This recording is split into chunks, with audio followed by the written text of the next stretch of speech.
Welcome in, everybody. We are live here Saturday. We missed a couple weeks, but we're back. A lot of busy stuff going on. Fantasy Firebox brought to you by Daily Sports Signal and powered by the Sharp app. As always, your one-stop shop for all things sports betting. You see the thing on the scroll at the bottom. Get 1 week trial of Daily Sports right now, free. Check it out. New York legalized gambling goes into effect immediately right now as we speak. You want to check us out, get in Discord, get the projection models. Guarantee you will enjoy your experience. I'm your host, Tony Jigsaw Cutillo, joined by my partner in crime, Mr. Pittsburgh, John Coker. And John, week 18, first ever NFL week 18. I think me and you talked about this in the beginning of the year, how this would all unfold. There's a lot of teams playing for something. There's a lot of teams playing for nothing. So what do you think about this NFL week 18? It's weird. Like every record that I hear that could be broken, I feel like it's tainted. You know what I mean? It's like, that was the year with the 18 games. Like, yeah, we're giving you an extra game. I don't know. It's something just doesn't feel right about it. But yeah, You're right. I heard that a lot. Surprisingly, it's not as wide open as other years with scenarios. But at the same time, all the teams that are like in the playoffs are all playing for a seeding, really. So it's been interesting. No, it is. It's been interesting. And I'll tell you this, God bless you if you're playing your fantasy championship today in your season long league because week 17 was always a cluster, and now week 18, especially in a COVID riddled, injury riddled year, is definitely definitely something that's not going to be fun. So Adam checking in. What's up, Adam? Happy Saturday as always. It's cold, it's snowy, but it's clear out. So as long as everybody's staying safe and healthy, that's my main concern. So Friday, I'm sitting there looking and I'm preparing for this show, and I'm thinking, what do we have on Saturday? What are the two top best quarterbacks on the slate? Before we break down each game, I put it out there. You mentioned teams that are playing for something, teams that may not be playing for anything, injuries, COVID. You have Josh Allen, you have Patrick Mahomes, both guys with something on the line, right? So Buffalo can clinch home field for the wild card. Patrick Mahomes, that they are looking to grab that number one spot. All that stuff is on the line. So John, looking at Patrick Mahomes today, looking at Josh Allen against the Jets, how do you slice these two up? Well, I don't know. The game against the Jets, one would hope that Buffalo just kind of goes out there, dominates, can cruise a little bit. But that's a division game. I don't know. I don't know. It might be a tight one. It might, I don't know. I don't see them blowing them up by more than 10. I really don't. Um, you know, Josh Allen at 8,100. I know he's playing for something. I would probably rather go Mahomes. Um, I don't know, even though I don't really like the matchup against Denver. If we're just talking the whole slate, I'm I'm looking at a little bit of Justin Herbert. They have to win. They're playing against a Vegas team that has to win. I see them both showing up, but Vegas's passing defense doesn't really scare me. I don't think it's going to be certain matchups where it's Eckler. I think the Chargers are going to have to play in this game, and if they're playing a full football game, I think Herbert and pairing him with Keenan Allen that's the way I'm going. I like it. I listen. Herbert has been. He's had his ups and downs. Obviously, we get that, but so have a lot of players this year. There hasn't been. Listen, we just talked about Patrick Mahomes. You talk about the model of inconsistency. He's number one, right? Josh Allen. Until about 4 or 5 weeks ago, we never knew what Buffalo team was going to show up. So it's a great point because, especially with the Buffalo and the Jets game, because you just never know. Like, you just think all of a sudden that's going to be a hammer laid down by Buffalo. But next thing you know, it could be two defensive touchdowns. They're up 17-0. Then all of a sudden they start running the ball with Singletary. Josh Allen gets one touchdown, and everybody's like, wow, he just killed my fantasy squad. So you just never know. So I love the Justin Herbert fade. I do, because it gives you more of a sense of comfort knowing that this guy's going to be on the field of play a lot longer with a lot more meaningful snaps. Let me ask you about the Denver. I get it, 100%. The Mile High Air, you're going out there traveling, you never know how that's going to shape up. Javonte Williams, man, we talked about in the beginning of the year as much as everybody. Is it going to be Gordon? Is it going to be Williams? I know we were mainly on the Williams side. We just knew it was going to take time for him to assert himself. But then it was weird in the beginning of the year. It was more of Gordon. They sprinkled Williams in, and then all of a sudden, Williams was the guy. Then all of a sudden, Gordon starts getting back in the fray, and now you can definitely see it's Javonte Williams. Looking to next year, can this guy assert himself as a top 5 fantasy running back when we come out? When you look at all the other things that are playing out with Zeke, who knows, where his head's at with his health, C-Mac, things like that. So what do you think about Javonte Williams for next year? Um, I mean, I think his outlook is really a lot dependent on Melvin Gordon, unfortunately. This is truly one of the first times in a long time that I've seen the veteran running back hold on to that timeshare all the way through the full season. Usually the veteran, I could see a 60-40 split, Gordon Williams, but eventually, the younger guy, the more explosive guy, rises to the top, come week 10, 11, 12, and especially making pushes for the playoffs. But it really maintained that pretty much 50-50 timeshare throughout the season, with hills and valleys, in terms of which one was more heavily used. But, going into next year, I assume Gordon's going to be still on the team. I don't know what his contract situation is off the top of my head. But, if they're both back next year, I would expect Williams to really start to take, the primary lead. But that's really dependent on Gordon. It's really not up to Williams. If nothing changes in that backfield, nothing changes in the coaching mentality, then there's no reason why they're not going to continue to do the same type of split. It's about, can Melvin Gordon continue to perform at that level where he warrants a split? Yeah, I just, this whole thing, like you said, revolves around coaching, and we already know about Vic Fangio. There's some whispers that he may not be back. He may, you don't know, what direction the Denver Broncos are going to go into, but we also know that they are a running team. Whenever you don't have a stable quarterback, whether it's Bridgewater, whether it's Drew Lock, they don't have that guy. So they're always going to rely on a run, which I think, proves very, very well for us in the fantasy community. Go ahead, what's up? Yeah. Well, and to answer your original question of, top 5, I don't know if he's going to be top 5. I think he's going to be overdrafted next year because everybody's going to expect him to take the job. But if Melvin Gordon's still hanging around performing, I mean, that's not going to allow Williams to be a first-round value. If he's not on the team, if he, shows that he's getting too old, Williams can absolutely be a top 10 back, no doubt. Yeah, I that's probably more sensible that, as we look forward to next year, because obviously it's NFL Week 18, so we're mixing it up a little bit here. But yeah, obviously looking forward to it.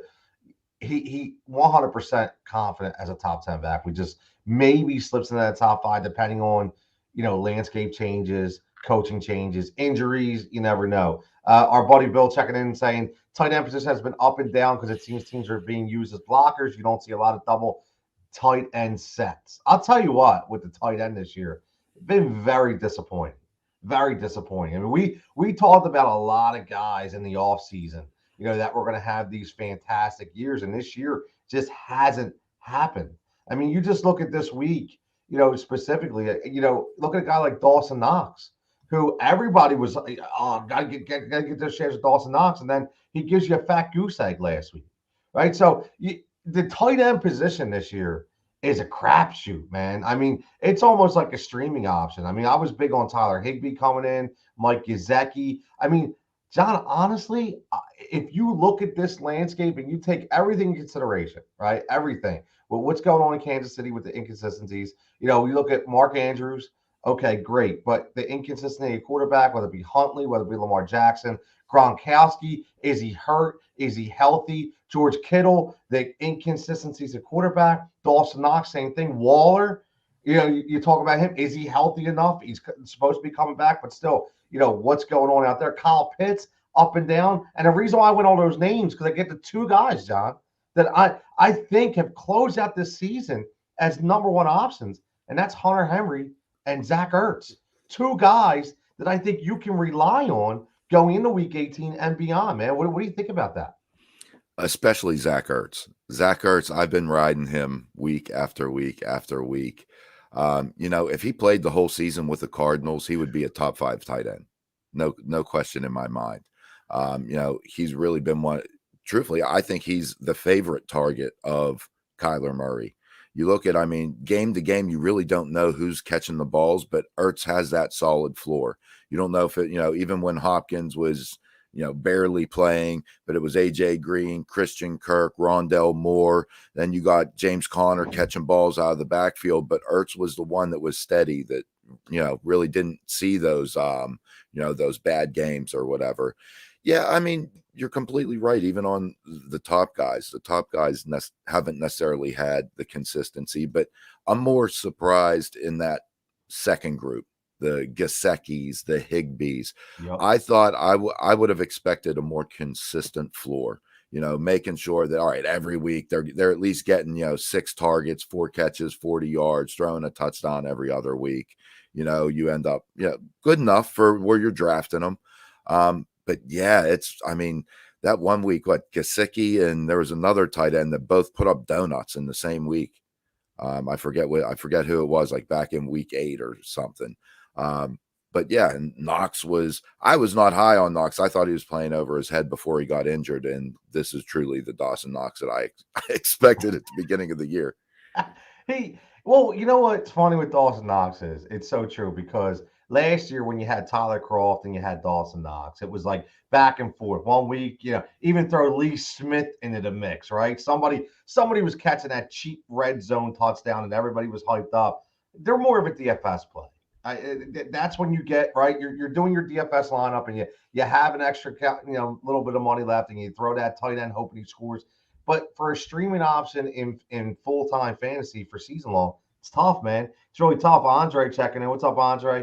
He says the Eagles have used a double tight end set pretty often throughout the season to assist the run game. That double tight end set directly affects the running game for the running teams. Absolutely. And that's exactly why a lot of these tight ends in fantasy have absolutely fell off the map. They really have. Look, you talk about the Eagles, you could put that same notion out to the Cleveland Browns, a team that's a running style team. That's why guys like Austin Hooper and David Njoku and Harrison Bryant are touchdown dependent options, because they're always held in the block all the time with that running game out there with Stefanski. So definitely, Adam checking in and say, hey, is Minshew starting tonight? I haven't seen that yet. Still have Jalen Hurts listed as questionable. It's going to be interesting. If I'm a betting man, which I am at times, even though my basketball picks last night absolutely sucked ass, but it happens. I would say that Minshew will start tonight. I don't see any reason to start Jalen Hurts, in my opinion, especially if he's dealing with that ankle. Give him another week to rest up. I really think that's the proper thing to do, but we'll see. We'll see. I think they're just playing it close to the hip, obviously, but I really think that this could be a night where you see Minshew in there, even if he comes in after a couple series or something, because I just don't see the reason to start Jalen Hurts. Just my opinion. But John, let's look at that game from a fantasy standpoint before we get into Sunday games. You got 2 games today: Kansas City, Denver, Dallas, Philly. We'll open it up all 4. Any value plays that we're looking at? Any guys that maybe, if you want to do a showdown game between just 2 of these, matchups, these 2 games on Saturday, you got 4 teams. Anybody that kind of sticks out? I know that Dallas Philly game is going to be hard, because we know how everything's kind of already locked up and the injuries and who they're going to play. But you have any silent secret gems in these games? That Dallas Eagles game, I really want to stay away from. Yes. I really, it's going to be tough. I might, I might go cheap with the running back, if I'm assuming Sanders is going to be out, and Howard and Scott are both out with COVID. So you got Gainwell. So I would probably go Gainwell, would probably be your best value. Somebody's going to have to run the rock. That's still their MO. If Minshew plays, I would possibly play Minshew. You got to figure out who to pair him up with, maybe a Quez Watkins or something, where he has some value. But really, then it's going to be figuring out where are you spending your money. In reality, is it going to be Tyreek Hill, Kelsey? The you want to. I wouldn't really feel comfortable going with any of the Dallas receivers. So then it becomes, you're saving all this money doing these things because of putting in Gainwell as your number one back. I mean, I don't really trust Zeke the way he's been playing. Probably roll with a Darrell Williams, just because he should be getting the work. They still got a little something to play for. So, yeah, I mean, at running back, I would go Gainwell and Darrell Williams, from today's games. I'll tell you what, man. I'm looking at Tyree Jackson for the Eagles, and this is really digging deep here, right? Really digging deep. You look at this Eagles games, like John's saying, there's so many guys on the COVID list.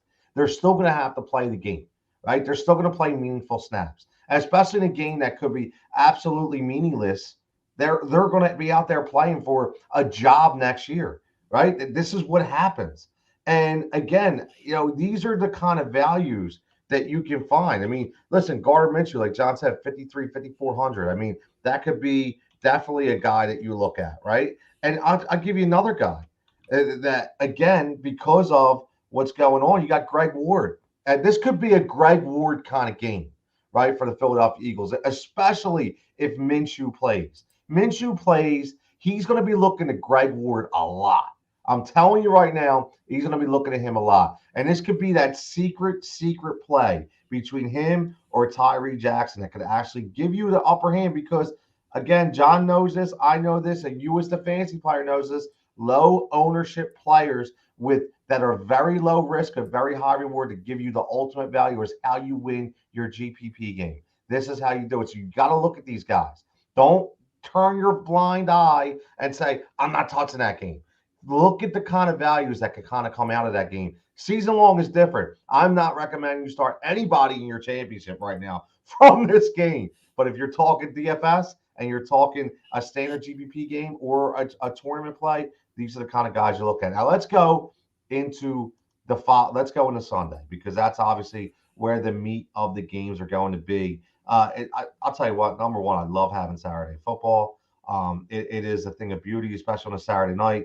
Or sit in front of your TV, watch a couple games. And I like that they have some, the first game has some meaning to it. And listen, Birds, Cowboys, never get better than that. It's always going to be a good game, right? But when we look at quarterbacks, and we ask this all the time, who's your top quarterback? You know the deal. You follow the Fantasy Firebox. You know how this works. By the way, again, follow the ticker on the bottom, windailysports.com. Go check them out. Again, get your free week. You don't know what to do, sign up for your free week. Sign up for the free week, especially for this week. Maybe you're looking and you say, you know what, let me get this free week, see what these guys are all about. I'm telling you right now, the amount of winning tickets that are being produced in our Discord chat is ridiculous. One guy just hit for 50 grand last week. The week before that, 102,000, 25,000. No, that wasn't me. But I'm telling you, with the coaches that we have internally in that Discord and the projection models that are huge, talk about low ownership values, talk about guys that maybe other people aren't thinking of. Let us do the work for you. Instead of you scouring through the constant projections and analytics, we'll do the work for you. And you know what? Honestly, after that first week, you sign off $50 a month. I'm telling you right now, you can probably spend that right now at Dunkin' Donuts. So that's my pitch for today. So, John, quarterbacks, week 18. Number one, who's your top couple guys? And who are those guys that are kind of riding that thin ice that maybe you could take a chance on? Yeah, I mean, I mentioned earlier I like Justin Herbert, as one of the higher priced guys. I wouldn't, I really want to do Jimmy Garoppolo, but that matchup against the Rams with stuff on the line, I don't know. It really just scares me. But I might go a Mac Jones at 5,400 and take a shot at that. That or Roethlisberger at 5,400. It's his farewell. Look, call me a homer. Look, if there's ever a time his last game, man, I'll call him as my value pick.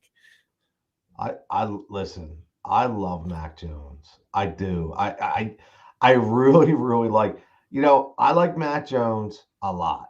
His poise and what he's been able to do with, again, nobody, John. Nobody. Don't give me Jacoby Myers. No disrespect. He's an okay receiver. Come on, man. This guy is doing so much with nothing in his rookie year. If you have not been on the Bill Belichick, Josh McDaniels wagon up to this point, now's your time to get on. Okay, you know all that, back and forth. Was it Brady? Was it Belichick? Who was the cog in the wheel? I'm telling you right now, they're developing not another Tom Brady, but another Super Bowl caliber quarterback in Mac Jones after 1 year. After 1 year with zero guys. This, for all you Philly fans, this goes back to the years of McNabb with James Thrash and Todd Pinkston, right? He had nobody to throw to, and he was still winning NFC championships. So this goes to the same thing with Mac Jones. I guarantee you, this offseason, I'm telling you, they're gonna bring in a stud, whether it be a guy like Allen Robinson, whether it be a guy like Calvin Ridley, whether they're gonna bring in somebody, and this team's just gonna pop. And that's why for 5,400 in this matchup, I like him. And you know what, John? I like Huntley for 5,700. I know he's going up against your Steelers, right? But they are playing in Baltimore, and I just think that this kid, he's got potential to go off at any given time. I know he's inconsistent, right? But he can run the rock. You just look at 2 out of the last 3 weeks, he was below value. But you get that Green Bay week where he's giving you 36 points because he has 73 yards rushing, right? He's going to be all over. As long as he can throw a couple touchdowns, I think this is the kind of game, especially when these two teams collide, that usually happens. So I like Tyler Huntley at 5,700 as well. But besides that, got to be careful. You got to look inside the game, people. You have to look at what are these teams playing for. Is there an opportunity to where these guys may sit out half the game? You have to look at that. They're not starting. They're injured. They're questionable. I mean, John mentioned Jimmy Garoppolo. Even in the beginning, I like Jimmy G too, but he also is questionable. Is he going to be 100% with the thumb? We don't know. Is that going to be a half Trey Lance game, depending on how the game starts and ends? So you have to be very, very conscious. Let's get to the running backs now. And again, the guys, you look at the guys up top right away. You look at Taylor, Kamara, Chubb, and Cook.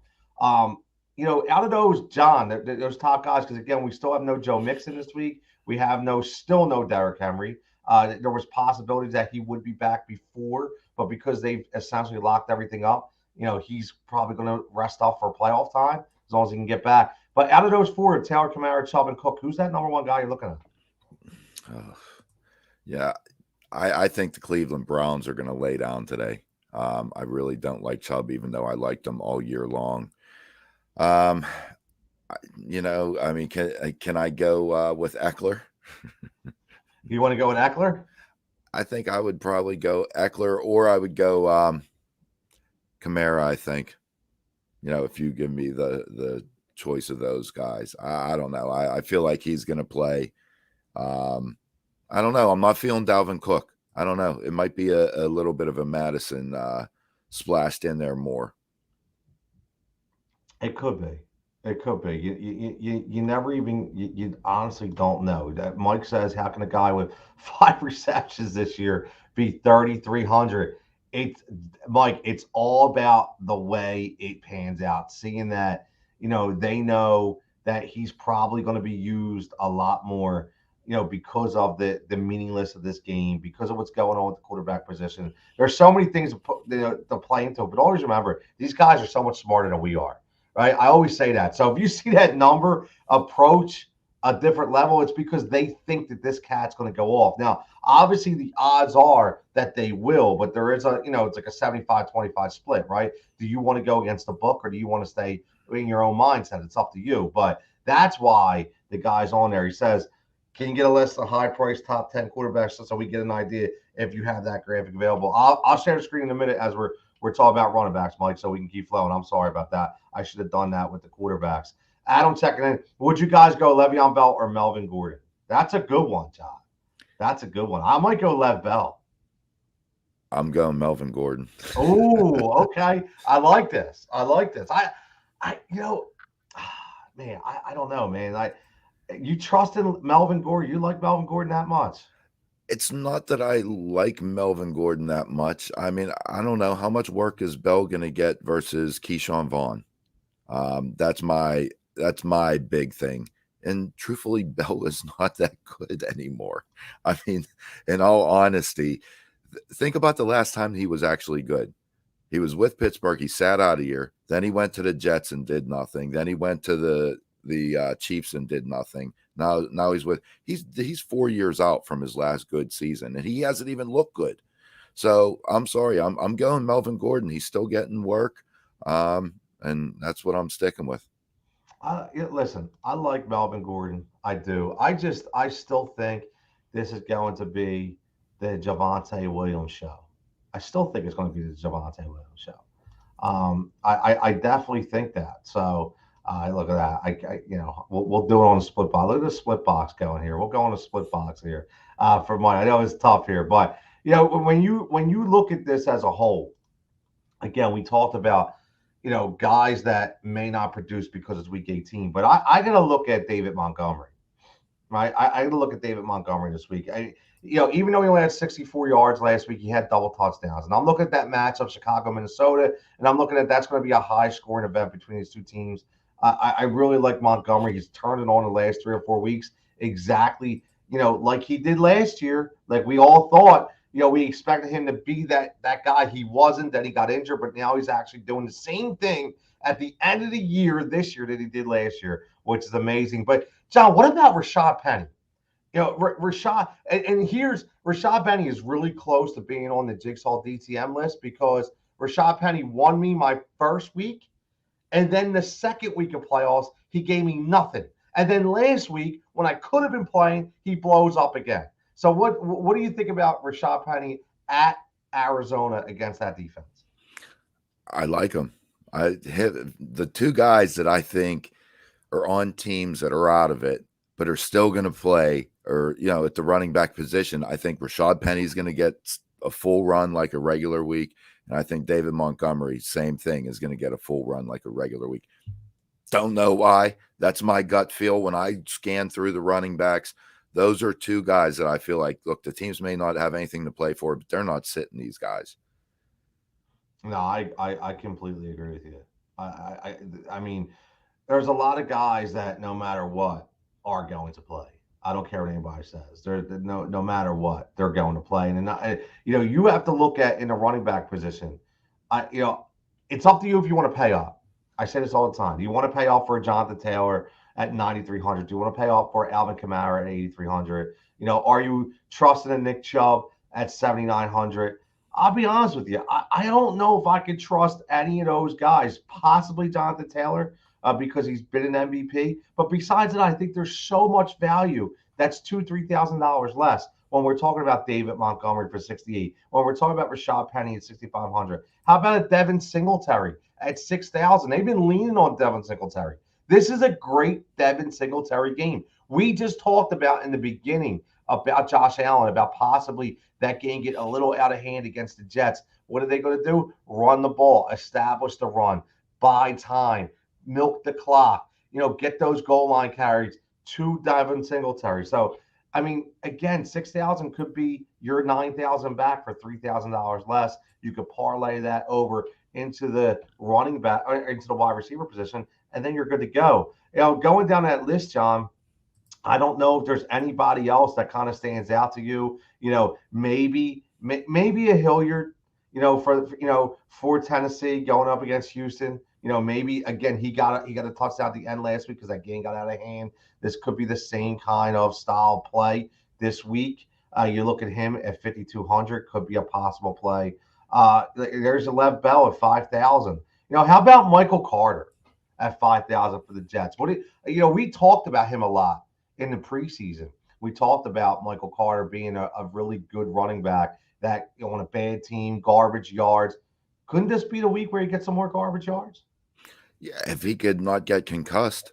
I mean, I'm saying last week I'm watching in my championship, waiting for Antonio Brown's stats to go up and Michael Carter's stats to go up, and they just froze in the first quarter or whatever.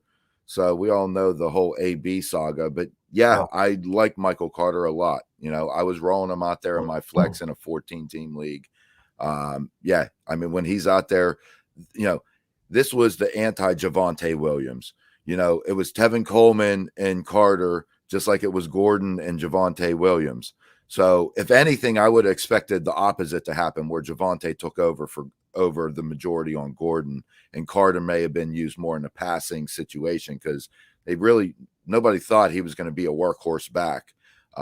He's not a real big guy, but look, he catches balls. He's really the focal point of that offense. I mean, I really like Michael Carter. Yeah, But I and do. I like him a lot. I was high on him coming into this year as a sleeper. Obviously not as an RB1, but as a nice RB2, being able to get in there or flex play. Like you said, the man's just got to stay healthy. And I think this team is starting to show a little promise. I like Robert Saleh. I do. I know everybody wants to bury him as a first year head coach, but I like his demeanor. I like his energy. I think his passion. He's still getting his team to play. When we all thought all was lost on this team, even Zach Wilson's starting to get a little confidence. So, this team, I think, is looking up in the right direction, going into the next year or so. I do like Michael Carter coming into next year, and I like him tonight, or tomorrow, I should say, for that $5,000 range. That's going to be a really decent value play, based on what your other selections are. Speaking of other selections, let's close the show out on the receivers. And number one, before we even get to our value plays or our studs, we got to talk Cooper Cup, man. Like, this dude has been unbelievable. And I know he's been talked about all over the place, but me and John been doing this stuff for a long time, and we've seen some unbelievable wide receiver performances, over our years. We've lived through the Marvin Harrison years where he was absolutely extraordinary. Week in and week out, you start set it and forget it. Guys like Torrey Holt, T.O., Randy Moss, these dudes that won you a fantasy football championship. John, did you ever envision that Cooper Kupp in the beginning of the year would be the guy, the biggest beneficiary of the Matthew Stafford era in the Rams? And number two, be able to lead your team to a fantasy championship? no, I mean, I think he was a sneaky pick, and unfortunately, I didn't get him in any of my leagues. For me, when there's a new quarterback that comes onto a team, the question is always they're going to gravitate to a guy more than likely. And I wasn't sure if that guy was going to be Cooper Kupp, if it was going to be Robert Woods, or even if it was going to be Tyler Higbee to some extent. Yep. So that was really my question mark. I had Woods and Kupp ranked almost back to back, but he reminds me more of like the Julian Edelman. All right, maybe but obviously with more touchdowns and kind of on crack or something. But you know what I mean? He's put up a ton of stats, but he's just sitting down in the holes. You know what I mean? Stafford takes his drop, he sits down in the hole, boom, reception. His yards per catch isn't anything that's spectacular at like 13.2. But he's catching a ton of balls. Stafford's looking his way. The offense is working, and that's the guy that he gravitated to. So he's no doubt a league winner for many, many teams this year. 100%, man. He's been on board. Our buddy Bill checks in and says OBJ killed me, and AB and Knox all underperformed. Thank God for Harris and Renfro. I love this because I don't care.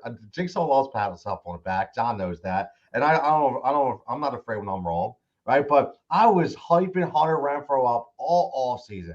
Go out and get this guy. Go get Hunter Renfro. And I was getting killed. Oh, he's not the number one guy in Vegas. It's Darren Waller. Well, guess what? Who's the number one guy in Vegas? I don't care. Pre-injury, post-injury, Hunter Renfro was the number one guy. Okay, I don't care what anybody says. And he's showing you. John mentioned Julian Edelman, Wes Welker. And this isn't one of those stereotypes where we're just talking about the white receiver, right? Honestly, everybody gets in those stereotypes. No, this guy, the way he plays, you do not see him enough and how crisp his routes are. They're deadly, man. And this dude's a gamer. So I'm glad. Oh, Will says that's why I took him. All right, Bill. I like that. Bill listened to Jigsaw a little bit. And again, talk about Harris. That's John's boy. That's John was all over Najee Harris, man. 100%. So, yeah, we had a couple good picks here on the Firebox in the beginning of the season. Adam says Stafford has been doing good last couple of throwing interceptions. You think he will recover from this come playoff time? Yeah, listen, the playoffs are a different animal. What do you think, John?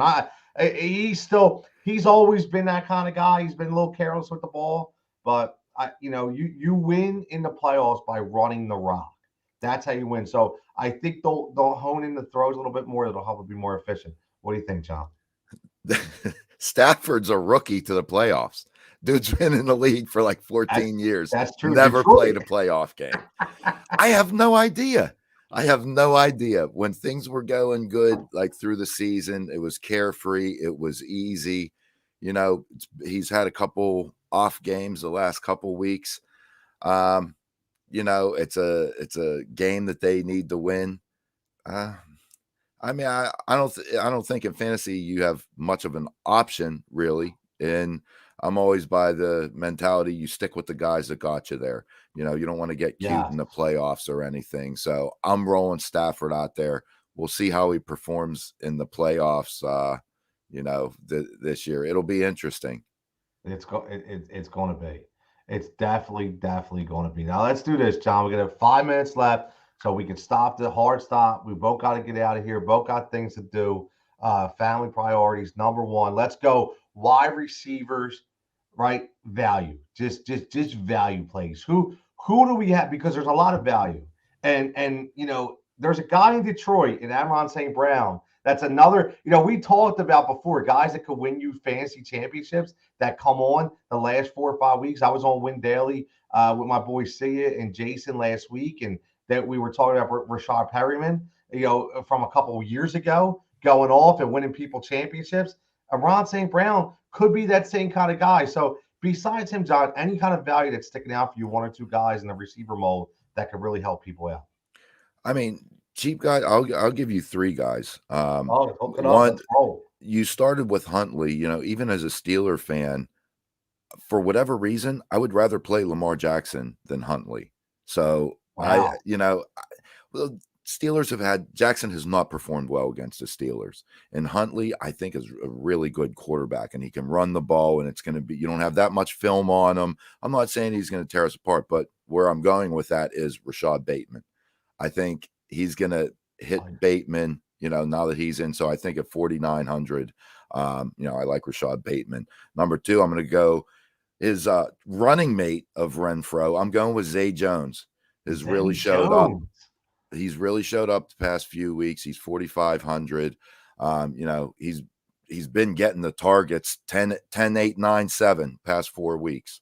All right. So when you're getting that many balls at 4,500, I'm going with Zay Jones.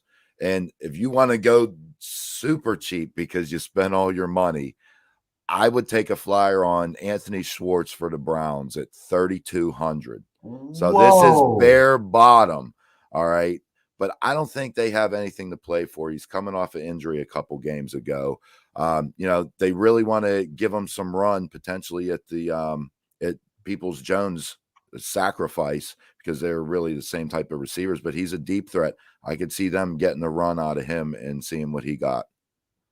Look at you, man. You throwing in that curveball, Schwartz at 3,200. I love that. See, that's right. This is why we play, right? I ain't banking on it to happen, but I mean, you need the money. Look, I could see something happening there. I agree with you. I do. I like it. I love these kind of picks because this is where you get to have fun, right? This is where you get to have fun because you're putting your studs and you're like, who's that bargain basement guy that I could possibly throw in that could get me some points, right? We talk about it all the time, 100%. So I'll give you a couple guys that I like. Again, this is no secret. If you've been following me, on here, you've been following me for the last few years, whether it be Heat Ratio Sports, whether it be at the Gambler, whether it be here at Win Daily. I'm a Gabrielle Davis guy. I love Gabrielle Davis. 4,900. We talked about that game, the way it could pan out in Buffalo against the Jets.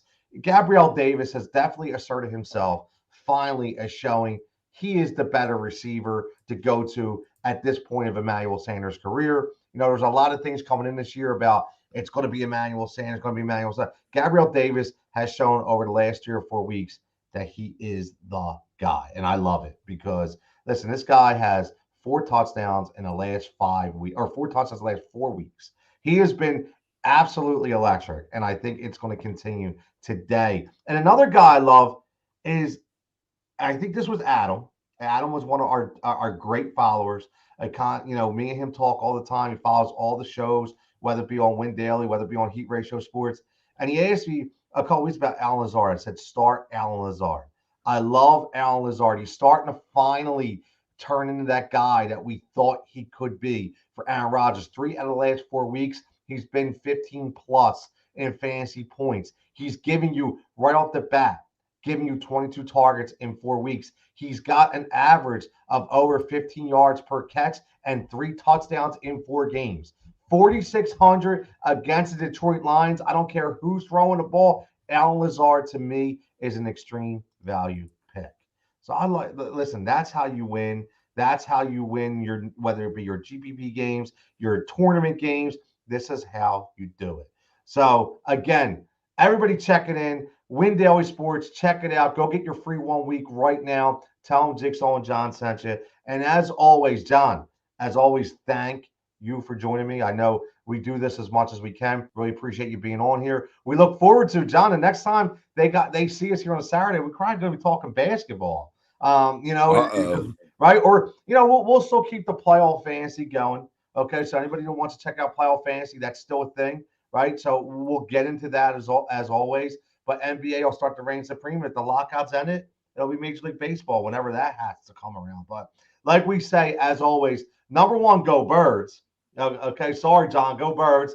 And for John, we'll go black and gold. Go Pittsburgh.